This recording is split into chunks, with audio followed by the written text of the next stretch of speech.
Assalamualaikum warahmatullahi wabarakatuh. Salam budaya, rahayu, waras. Sedulur sekalian, selamat bertemu kembali dengan channel YouTube Tonatan TV.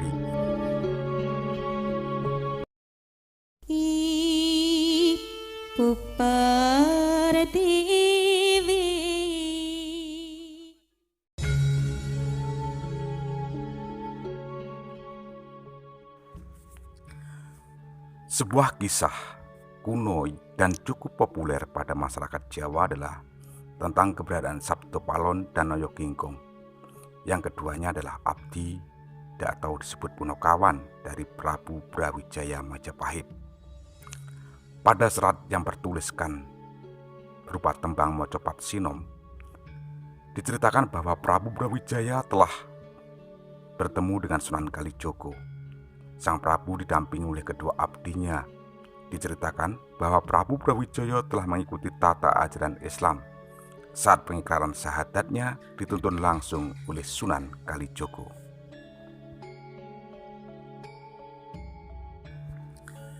Setelah itu, Brawijaya atau Prabu Brawijaya Majapahit mengajak kedua abdinya itu untuk masuk ajaran agama Rasul. Karena menurut pemikiran Prabu Brawijaya, agama Rasul adalah agama suci yang membawa kepada kemuliaan. Namun kedua abdi tersebut tidak mau. Bahkan Sabto Palon terlihat marah dan menampakkan wajah yang berbeda. Saya tidak akan mengikuti ajaran agama Rasul, karena saya adalah ratu dari Dahyang Jawa. Saya akan momong anak cucu dan raja-raja di tanah Jawa. Begitulah jawaban Sabto Palon.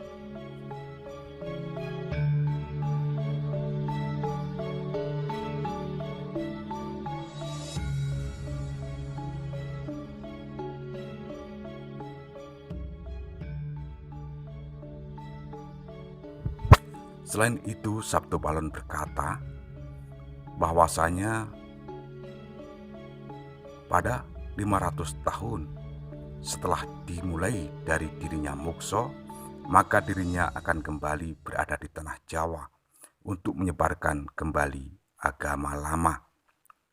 Dirinya juga berjanji akan membuat kerusakan bersama para pasukan dari bala tentara Bekasaan karena merasa hatinya belum puas bila belum lebur dalam sebuah pertempuran. Namun, anehnya pada saat ia nagih janji, ada sebuah peristiwa sebagai pertanda, yakni Gunung Merapi dengan lahar mengalir arah ngidul ngetan. Mengalirnya lahar Merapi yang sebagai tanda bahwa Sabto Palon nagih janji, dengan ciri-ciri lahar yang mengalir berbau amis bagi darah. Itu pada saat peristiwa terjadi, sehingga dijelaskan juga bahwa ini sebuah ketentuan hukum yang tidak bisa dihindari karena peristiwa itu terjadi berdasarkan kemauan sang pemilik jagat.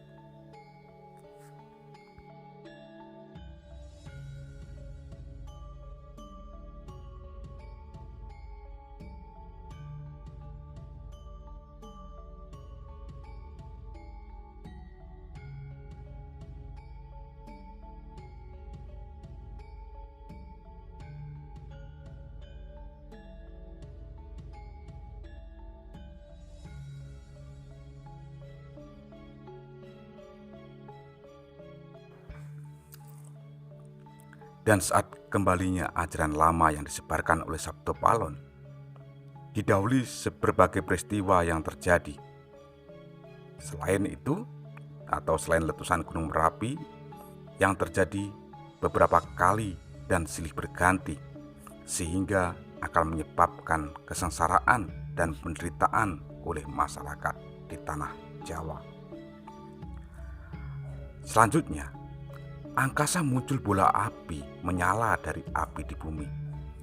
Tempat-tempat manusia tinggal bagaikan dikelilingi api. Diibaratkan bila mau menyeberang sungai, sampai di tengah terjadi banjir bandang yang luar biasa, sehingga para penyeberang tenggelam pada banjir tersebut.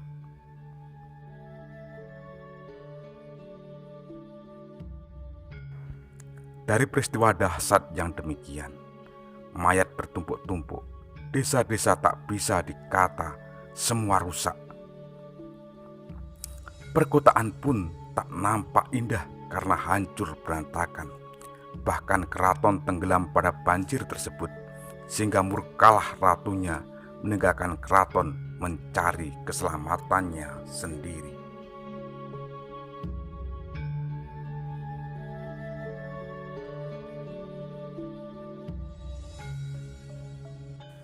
Kemudian disusul oleh peristiwa lain, yakni seluruh para pekerja dan pegawai gajinya tak bisa mencukupi. Para pedagang tak bisa mendapat laba. Begitupun para petani selalu merugi. Seolah-olah bumi telah kehilangan berkah.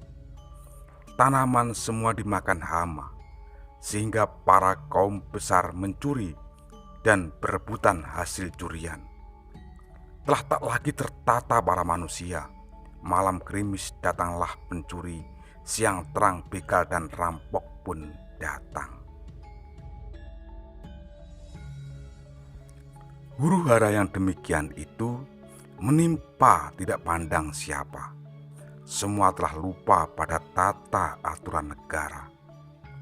Karena tak tahan pada penderitaan, tak akan nada yang mampu menolong, meski semua berebutan ingin jadi pahlawan.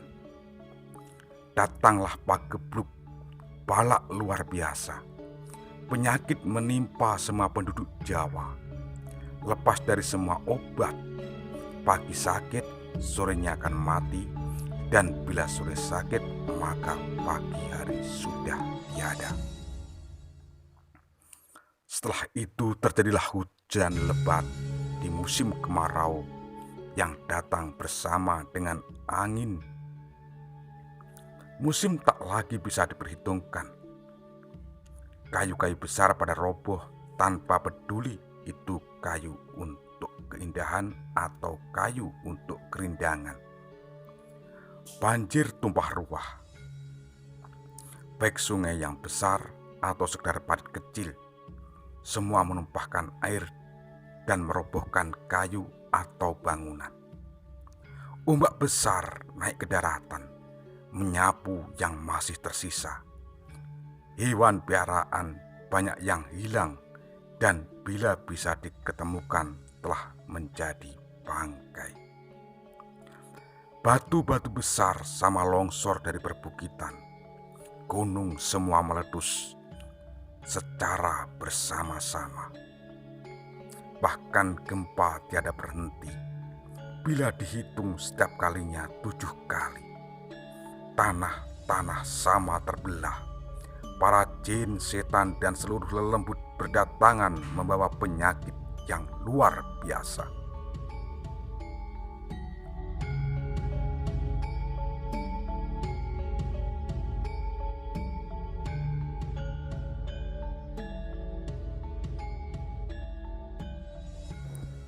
Setelah menyabda yang demikian, Sabto Palon pergi meninggalkan bumi. Dirinya moksa mengikuti jalan hidupnya. Prabu Brawijaya hanya tertegun mendengar ungkapan abdinya. Dalam hati ia menyesal karena membuat tidak suka hatinya sang abdi. Ia merasa bersalah, namun apa bisa dikata, hidup hanyalah menjalani ketentuan hanya Tuhan yang Maha Bijaksana.